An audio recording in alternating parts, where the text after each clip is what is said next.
Du président sortant, je veux simplement dire que 44 morts après, 650 détenus après, 3 ans après, énormément de miliciens après, les FDS qui tirent sur le peuple, après tout ceci, il vient nous dire qu'il n'a plus envie d'être candidat. Mais sachez que c'est absolument faux. Il n'a pas décidé, lui, volontairement de ne pas être candidat. C'est le peuple. Nous n'avons jamais cessé de le rappeler. La souveraineté appartient au peuple et le peuple a décidé. Il a compris que le peuple allait marcher sur lui s'il décidait d'être candidat. Et il a si bien compris qu'aujourd'hui, dans sa manipulation, il est en train de dire, vous là qui étiez prêts à manifester, à dire, vous serez dans la rue, vous aviez deux seules choses qui pouvaient vous mobiliser. La première chose était ma candidature, ma troisième candidature.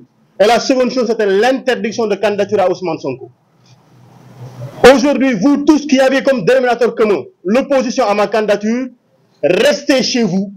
J'ai décidé aujourd'hui, en me prononçant, en disant que je ne serai pas candidat, je vais marcher sur Ousmane Sonko, je marcherai sur Pastef, je marcherai sur ses militants, je marcherai sur sa candidature, je le garderai en prison, je l'interdirai de candidater, laissez-moi faire, laissez-moi m'occuper d'Ousmane Sonko. Voilà le message qu'il nous a lancé.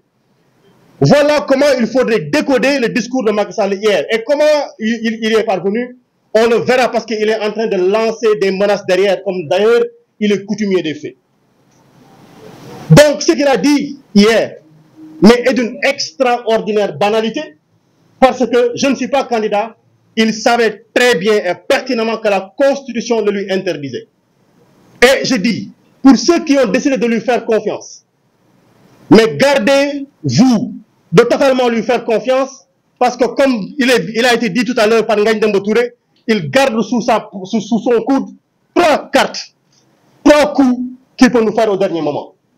Et j'avertis les prochains candidats de l'APR, évitez de manger chez lui, évitez de boire son eau, il est capable de vous empoisonner et de dire, comme nous n'avons plus de candidat jurien, et de le faire à la Ouattara.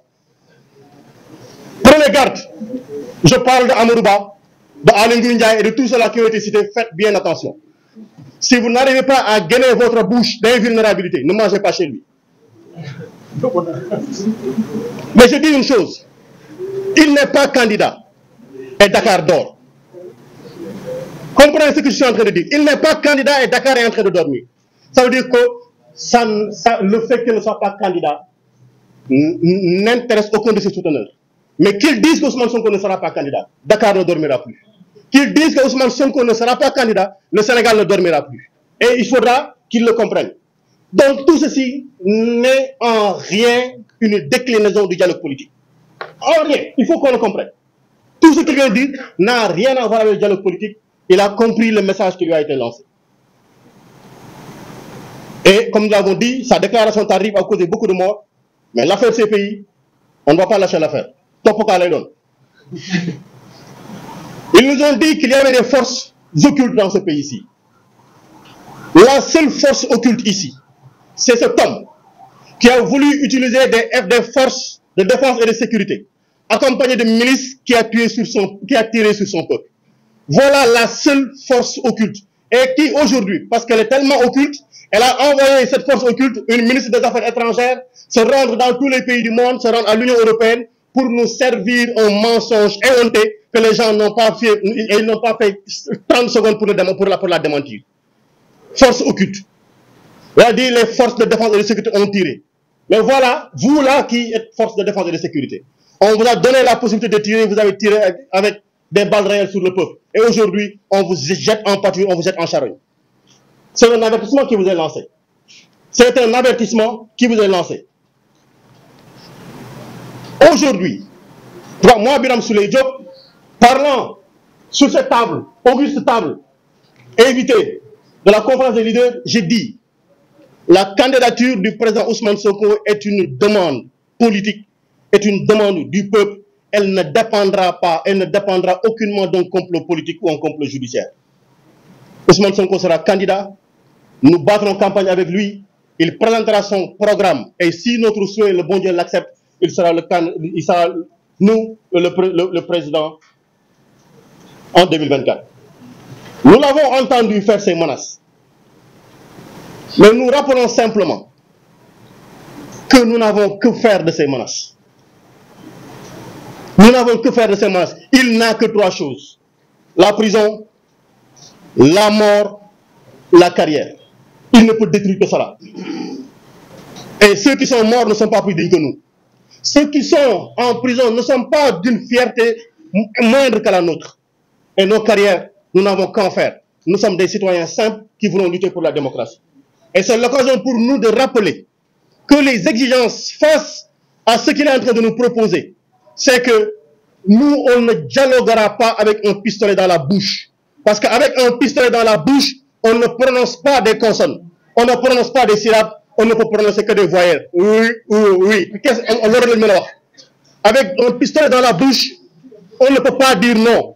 Donc, on ne négociera pas avec un pistolet dans la bouche.